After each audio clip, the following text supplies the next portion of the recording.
समय की धारा बहती रहती है और हर वर्ष आश्विन मास की कृष्ण पक्ष की अमावस्या तिथि आती है, जो सर्वपितृ अमावस्या के नाम से जानी जाती है। वर्ष 2025 में यह पावन तिथि 21 सितंबर रविवार को आ रही है। यह दिन पितृपक्ष का अंतिम दिन है, जब सभी पितरों को विदा किया जाता है। हिंदू धर्म में पितृपक्ष की शुरुआत महाभारत काल से मानी जाती है और इसकी कथा इतनी गहन और प्रेरणादायक है कि इसे सुनने या पढ़ने से पितृदोष नष्ट हो जाता है, वंश की उन्नति होती है और मोक्ष की प्राप्ति संभव हो जाती है।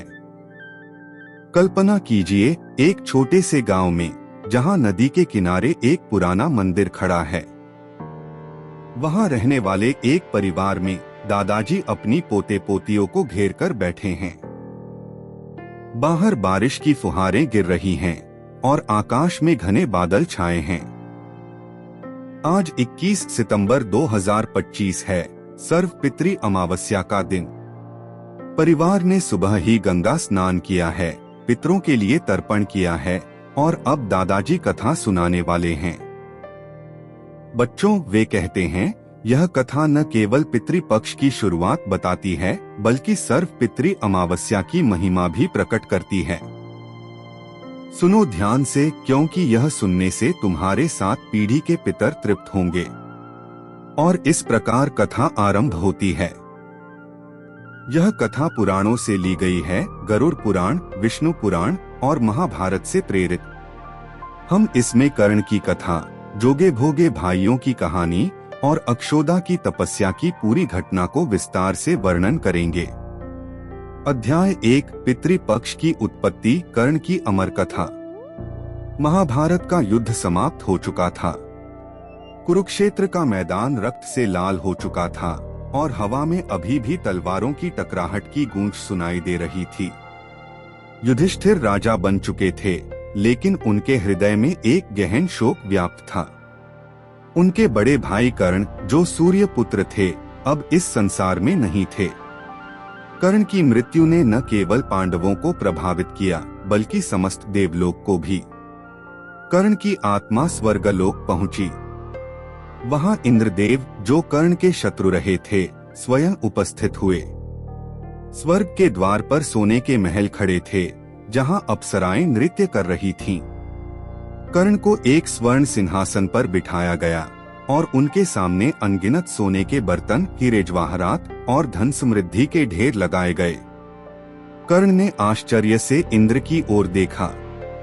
हे देवराज, कर्ण ने विनम्र स्वर में कहा, यह सब क्या है? मैं तो भोजन की आशा में आया हूँ। युद्ध के मैदान में मैंने जीवन भर दान दिया, सोना, गहने, भूमि, लेकिन अब मेरी आत्मा को शांति के लिए भोजन की आवश्यकता है। ये सोने के ढेर मुझे क्यों दिए जा रहे हैं? इंद्र ने करुणामय मुस्कान के साथ उत्तर दिया, हे कर्ण, तुम्हारा दान तो अमर है। तुमने जीवन भर सोना दान किया, लेकिन कभी अपने पितरों को भोजन दान नहीं किया। तुम्हारे पितर सूर्य देव के वंशज भूखे हैं। स्वर्ग में धन तो बहुत है, लेकिन भोजन का दान न करने से वे अतृप्त हैं। यही कारण है कि तुम्हें सोना मिला, भोजन नहीं। कर्ण का हृदय दुख से भर गया। वह सिर झुकाकर बोले, हे इंद्रदेव, मुझे क्षमा कीजिए। मुझे अपने पितरों का ज्ञान ही नहीं था। मैं कुंती का पुत्र था, लेकिन सूर्य का वीर योद्धा। मैंने कभी सोचा नहीं कि मेरे पूर्वज कौन हैं। यदि मुझे अवसर मिले तो मैं उनके लिए श्राद्ध करूंगा, तर्पण दूंगा और भोजन अर्पित करूंगा। इंद्र को कर्ण की विनती पर दया आ गई। उन्होंने कहा, हे कर्ण, तुम्हारी भक्ति देखकर मैं प्रसन्न हूँ। मैं तुम्हें पृथ्वी पर 16 दिनों के लिए वापस भेज रहा हूँ। इन दिनों में तुम अपने पितरों का श्राद्ध करो, उन्हें तर्पण दो और भोजन दान करो। ये 16 दिन आश्विन मास के कृष्ण पक्ष में होंगे, जब पितर पृथ्वी पर आते हैं। इस काल को पितृपक्ष कहा जाएगा। जो भी व्यक्ति इस पक्ष में श्राद्ध करेगा, उसके पितर तृप्त होंगे और वंश की वृद्धि होगी। कर्ण धन्यवाद ज्ञान करते हुए पृथ्वी पर लौट आए। वे कुरुक्षेत्र के किनारे गंगा नदी पर पहुँचे, जहाँ यमुना और सरस्वती का संगम था। वहाँ उन्होंने एक विशाल यज्ञ कुंड तैयार किया, ब्राह्मणों को बुलाया और पितरों के लिए पिंडदान किया। पहले दिन उन्होंने सूर्य देव के पितरों के लिए तिल, चावल और दूध का तर्पण किया। हे पितरगण, कर्ण ने उद्घोष किया, मैं कर्ण आपका पुत्र हूँ, ग्रहण कीजिए यह अन्न और तृप्त होइए। दूसरे दिन उन्होंने अपने दादा परदादा के लिए फल फूल अर्पित किए। तीसरे दिन उन्होंने ब्राह्मणों को भोजन कराया, खीर, पूड़ी, सब्जी और मिठाई। ब्राह्मणों ने कहा, हे कर्ण, तुम्हारा दान तो स्वर्णमय है, लेकिन यह भोजन दान पितरों को मोक्ष प्रदान करेगा। कर्ण ने सिर झुकाया और कहा, मैंने जीवन में धन दान किया, लेकिन यह भोजन दान मेरी सबसे बड़ी भूल का प्रायश्चित है। इस प्रकार 16 दिनों तक कर्ण ने श्राद्ध किया। हर दिन वे नदी किनारे बैठे पितरों को आमंत्रित करते। आकाश से पितरों की एक ज्योति धारा उतरती और वे कर्ण के समक्ष प्रकट होते। हे पुत्र, वे कहते, तुम्हारा तर्पण हमें शांति दे रहा है। 16वें दिन जो अमावस्या था, कर्ण ने सर्व पितरों के लिए एक महान हवन किया। उन्होंने कहा, हे सभी पितरगण, ज्ञात अज्ञात, नामित नामित, ग्रहण कीजिए यह अंतिम तर्पण। पितरों ने आशीर्वाद दिया, तुम्हारा वंश चिरंजीवी हो। जो भी इस दिन श्राद्ध करेगा उसके पितर स्वर्ग को प्राप्त होंगे। कर्ण स्वर्ग लौटे और पितृपक्ष की परंपरा प्रारंभ हो गई। इस कथा से शिक्षा मिलती है कि धन दान तो अच्छा है, लेकिन पितरों को भोजन और तर्पण सबसे प्रिय है। 2025 में जब हम 21 सितंबर को यह कथा सुनेंगे तो कर्ण की तरह अपने पितरों को तृप्त करेंगे। अध्याय 2, जोगे और भोगे भाइयों की प्रेरणादायक कहानी। पितृपक्ष की एक और कथा है जो धनदरिद्रता के बीच श्राद्ध के महत्व को दर्शाती है। प्राचीन काल में एक गांव में जोगे और भोगे नामक दो भाई रहते थे। जोगे धनी था, उसके पास विशाल खेत, सोने चांदी के भंडार और नौकर चाकर थे। भोगे निर्धन था, लेकिन उसका हृदय स्वर्णमय था। दोनों भाइयों में गहरा स्नेह था। जोगे की पत्नी घमंडी थी, धन का अभिमान करती थी, जबकि भोगे की पत्नी सरल और भक्तिमान थी। एक वर्ष आश्विन मास आया। पितृपक्ष की शुरुआत हुई। जोगे की पत्नी ने कहा, स्वामी, इस पक्ष में श्राद्ध करना चाहिए। मायके वालों को बुलाकर दावत देंगे, शान दिखाएंगे। जोगे ने हंसकर कहा, अरे यह सब व्यर्थ है। पितर तो स्वर्ग में हैं, उन्हें क्या भोजन चाहिए? लेकिन तुम्हारी खुशी के लिए कर लेंगे। उन्होंने भोगे की पत्नी को बुलाया। वह सुबह सुबह आई, रसोई साफ की, व्यंजन बनाए और चली गई, क्योंकि उसके घर भी पितरों का श्राद्ध था। दोपहर हुई। आकाश से पितर उतरे। पहले वे जोगे के घर गए। वहां ससुराल वाले भोजन कर रहे थे, मांसाहार, मदिरा, हंसी ठिठोली। पितर निराश होकर बोले, यह क्या? हमारे लिए तो कुछ नहीं। वे भोगे के घर पहुंचे। वहां केवल अगियारी, राख थी। भोगे की पत्नी ने गरीबी के कारण केवल तिल और चावल का हवन किया था। पितरों ने राख चाटी, लेकिन भूखे ही नदी तट पर चले गए। नदी किनारे सभी पितर इकट्ठे हुए, एक दूसरे के श्राद्ध की प्रशंसा करने लगे। जोगे भोगे के पितरों ने अपनी व्यथा सुनाई। हमारे पुत्र जोगे के पास धन है, लेकिन श्राद्ध में स्मरण तक नहीं किया। भोगे गरीब है, लेकिन उसकी पत्नी ने तर्पण किया। दया से भरकर वे नाचने लगे और मंत्र पढ़ा, भोगे के घर धन हो जाए, श्राद्ध का फल उसे मिले। संध्या हुई। भोगे के बच्चे भूखे थे। माँ ने कहा, आंगन में हौदी खोलो। बच्चे ने खोली तो वह मोहरों से भरी थी। भोगे धनी हो गया। अगले वर्ष पितृपक्ष में भोगे की पत्नी ने 56 व्यंजन बनाए, खीर, पूरी, सब्जी, हलवा। ब्राह्मणों को बुलाया, दक्षिणा दी। जोगे जेठानी को सोने के बर्तनों में भोजन कराया। पितर प्रसन्न हुए, भोगे तुम्हारा श्राद्ध अमर है। इस कथा से सीख धन से श्रेष्ठ है भक्ति। गरीब भी श्राद्ध से धनी हो जाता है। अध्याय 3 सर्व पितृ अमावस्या की मूल कथा, अक्षोदा की तपस्या और श्राद्ध। अब आते हैं सर्व पितृ अमावस्या की मूल कथा पर। प्राचीन काल में पितृलोक में अग्निश्वात और बर्हिष्पद नामक श्रेष्ठ पितर देव निवास करते थे। उनकी मानसी पुत्री अक्षोदा या अच्छोदा थी, जो घोर तपस्या में लीन थी। वह आश्विन अमावस्या के दिन हिमालय की गुफा में बैठी, जहां बर्फीली हवाएं बहती और चंद्रमा की किरणें भी अमावस्या के अंधकार में खो जाती। अक्षोदा ने 1000 वर्ष तप किया। उसके तेज से पितृलोक प्रकाशित हो उठा। सभी पितर अग्निश्वात, बर्हिष्पद, सोम, यम एकत्र हुए। वे अमावस्या के दिन प्रकट हुए। हे पुत्री, अग्निश्वात ने कहा, तुम्हारी तपस्या से हम प्रसन्न हैं। वर मांगो। लेकिन अक्षोदा का ध्यान उन पर नहीं, बल्कि अति तेजस्वी पितर अमावसु पर था। अमावसु का रूप दिव्य था, स्वर्णिम अंग, ज्योतिर्मय नेत्र। पितरों ने बार बार कहा, अक्षोदा वर मांगो। अंत में उसने कहा, हे अमावसु, यदि वरदान है तो मैं आपके साथ रमण करना चाहती हूँ। यह सुनकर सभी पितर क्रोधित हो उठे। हे अधर्मी, बर्हिष्पद बोले, तुम पितृलोक की पवित्रता को भंग कर रही हो। श्राप है, तुम पृथ्वी पर पतित हो जाओगी। अक्षोदा रोने लगी, पैरों पर गिर पड़ी। पितरों को दया आई। तुम मत्स्य कन्या बनोगी। उन्होंने कहा, महर्षि पाराशर तुम्हें पति प्राप्त होंगे। व्यास तुम्हारे गर्भ से जन्म लेंगे। फिर शांतनु की पत्नी बनोगी। चित्रांगद विचित्र वीर्य को जन्म दोगी। अंत में पितृलोक लौटोगी। अमावसु के धैर्य की प्रशंसा की। यह तिथि अमावसु कहलाएगी।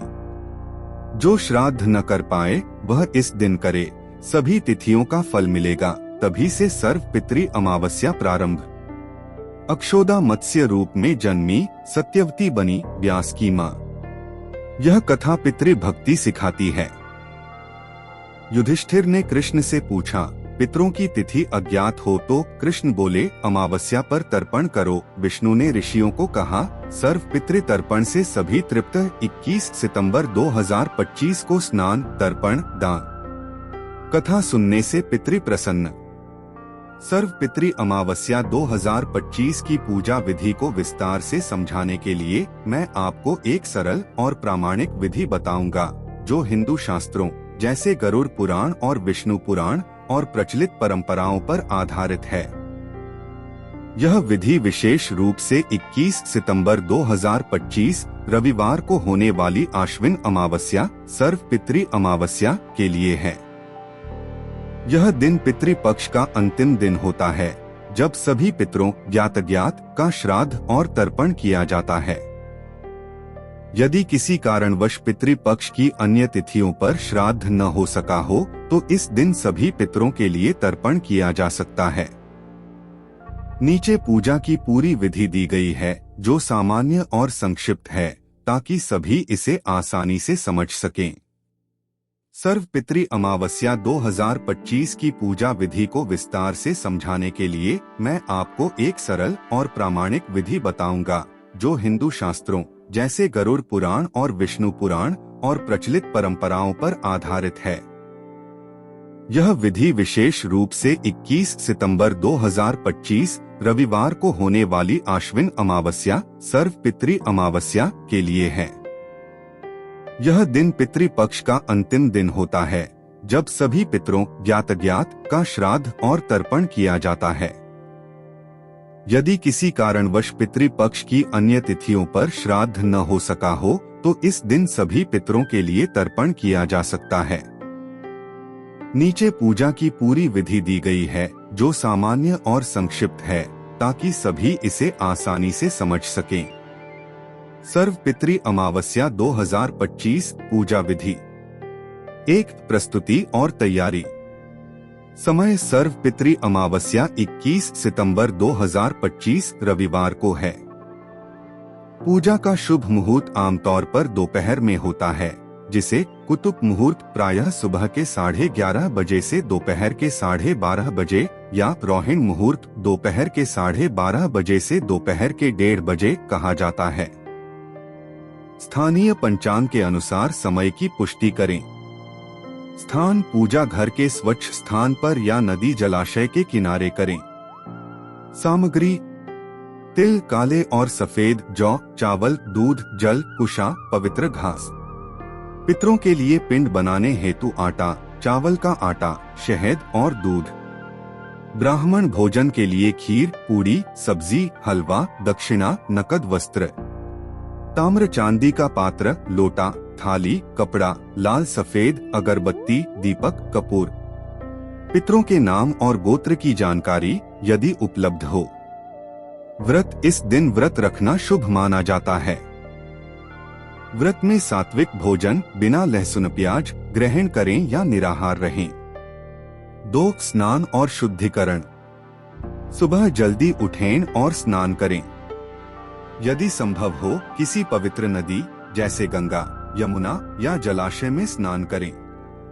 घर पर स्नान करते समय जल में गंगाजल मिलाएं। स्वच्छ वस्त्र धारण करें। पुरुषों के लिए धोती कुर्ता, महिलाओं के लिए साड़ी या सलवार कमीज। पूजा स्थल को गंगाजल छिड़ककर शुद्ध करें।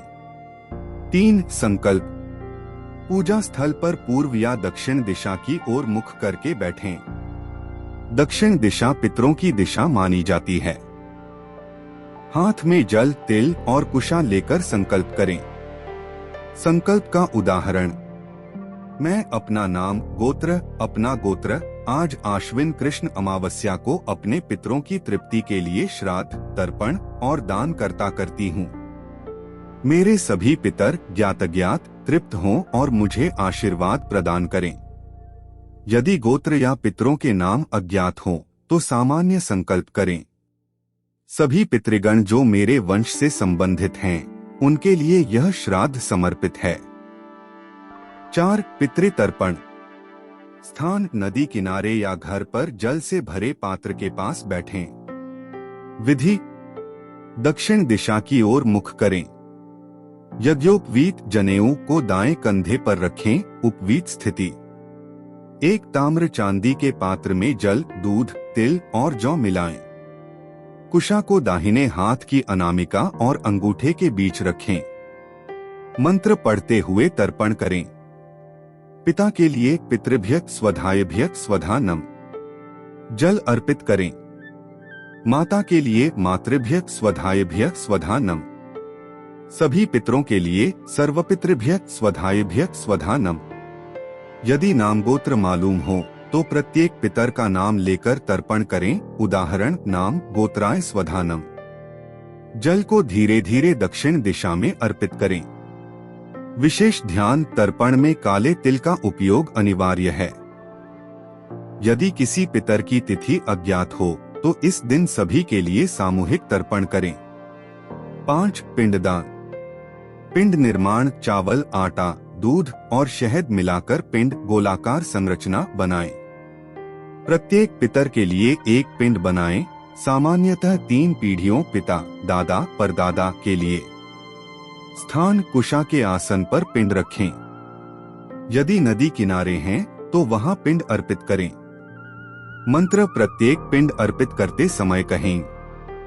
पितर का नाम गोत्राय स्वधानम या सामान्य मंत्र सर्वपितृभ्यः स्वधायभ्यः स्वधानम। अर्पण: पिंडों को नदी में प्रवाहित करें या गाय कौवों के लिए रखें। 6. ब्राह्मण भोजन और दान: कम से कम 1 या 2 ब्राह्मणों को भोजन के लिए आमंत्रित करें। भोजन सात्विक हो। खीर, पूरी, दाल, चावल, सब्जी और मिठाई जैसे हलवा। मांसाहार, लहसुन और प्याज से बचा जाए। भोजन के बाद ब्राह्मणों को दक्षिणा दें, नकद, वस्त्र या अनाज। यदि ब्राह्मण उपलब्ध न हो तो भोजन गाय, कौवों या कुत्तों को अर्पित करें, क्योंकि इन्हें पितरों का दूत माना जाता है। 7. हवन और पूजा: हवन यदि संभव हो तो घर पर या पंडित की सहायता से हवन करें। हवन में तिल, घी और जौ की आहुति दें। मंत्र पितृभ्य स्वधा नम। दीप धूप पूजा स्थल पर दीपक जलाएं, अगरबत्ती प्रज्वलित करें और कपूर से आरती करें। प्रार्थना अंत में पितरों से प्रार्थना करें, हे मेरे पितरगण, आप मेरे इस श्राद्ध और तर्पण से तृप्त हों। मेरे परिवार को सुख शांति, समृद्धि और दीर्घायु प्रदान करें। 8 व्रत का पारण। पूजा के बाद सात्विक भोजन ग्रहण करें। यदि निराहार व्रत है तो अगले दिन सूर्योदय के बाद पारण करें। विशेष टिप्स और सावधानियां। शुद्धता। पूजा के दौरान शारीरिक और मानसिक शुद्धता बनाए रखें। क्रोध, झूठ या नकारात्मक विचारों से बचें। कौवों का महत्व। पितृपक्ष में कौवों को भोजन देना शुभ माना जाता है क्योंकि वे पितरों के दूत हैं। यदि कौवे भोजन न खाएं तो इसे पितरों की नाराजगी का संकेत माना जाता है। गाय और कुत्ते। गाय को रोटी और कुत्तों को भोजन देना भी शुभ है। महिलाओं के लिए महिलाएं भी तर्पण और श्राद्ध कर सकती हैं, खासकर यदि पुरुष उपलब्ध न हो। शास्त्रों में इसका विधान है। अज्ञात पितर। यदि पितरों के नाम या तिथि अज्ञात हो तो सर्व पितृ अमावस्या पर सामूहिक तर्पण करें। फल और महत्व। पितृ तृप्ति। सर्व पितृ अमावस्या पर श्राद्ध से सभी पितर ज्ञात अज्ञात तृप्त होते हैं। यह पितृ दोष को दूर करता है। वंश की उन्नति। यह व्रत परिवार में सुख समृद्धि, संतान प्राप्ति और दीर्घायु प्रदान करता है। मोक्ष प्राप्ति। शास्त्रों के अनुसार पितरों की तृप्ति से वंशजों को मोक्ष की प्राप्ति आसान होती है। कथा का महत्व। कर्ण, जोगे भोगे या अक्षोदा की कथा सुनने से पितृ प्रसन्न होते हैं। संक्षेप में 21 सितंबर 2025 को सर्व पितृ अमावस्या पर सुबह स्नान, संकल्प, तर्पण, पिंडदान, ब्राह्मण भोजन और दान करें। यह पूजा पितरों को तृप्त करती है और परिवार को आशीर्वाद देती है। यदि किसी तिथि पर श्राद्ध छूट गया हो तो इस दिन सभी पितरों का श्राद्ध अवश्य करें। नोट: यदि आपको स्थानीय पंडित की सहायता चाहिए या विशिष्ट मंत्र विधि की आवश्यकता हो तो अपने क्षेत्र के विद्वान से संपर्क करें। यह विधि सामान्य है और सभी के लिए उपयोगी है।